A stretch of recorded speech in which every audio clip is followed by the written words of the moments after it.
আবারও চূড়ান্ত সামাজিক অবক্ষয়ের এক চিত্র পরিলক্ষিত হল চরিলাম বিধানসভার ব্রজপুর এলাকায়। স্বামী সংসার ছেড়ে পর পুরুষের হাত ধরে পালালো এক গৃহবধূ। স্ত্রীকে ফিরে পেতে থানা এবং মুখ্যমন্ত্রী দপ্তরে দ্বারস্থ হয়েও কোনো সহায়তা না পেয়ে ছেলেকে নিয়ে সংবাদ মাধ্যমে দ্বারস্থ অসহায় স্বামী। ঘটনার বিবরণে জানা যায়, 2015 সালে সামাজিক রীতি মেনে সঞ্জিত দেবের সাথে বিয়ে হয় রাজধানীর আনন্দনগরের রেশমি সাহার। তাদের একটি ছেলে সন্তানও রয়েছে। সংসার ভালোভাবে চললেও গত এক বছর ধরে তাদের সংসারে নেমে আসে অশান্তির কালো ছায়া। পার্শ্ববর্তী বাড়ির জগদীশ দেবনাথের ছেলে সুমন দেবনাথের সাথে পরকীয়ার সম্পর্কে জড়িয়ে যায় সঞ্জিতের স্ত্রী রেশমি। ঘটনার আঁচ করতে পেরে স্ত্রীকে সাবধান করতে গেলেই বাধে বিপত্তি।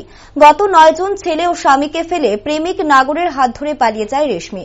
থানায় মামলা দায়ের করলেও কোনো হদিশ মেলেনি স্ত্রীর। অবশেষে সংবাদ মাধ্যমে দ্বারস্থ হয় স্বামী। কি হয়েছে আপনার ওয়াইফ? ওই তো একটা ছেলে লেগে বাড়ির পাশেরই একটা সুমন দেবনাথ ছেলের লেগে আজ এক বছর আগে আমি একটু টের পাইছিলাম সংসদ একটু জামাল হয়েছিল।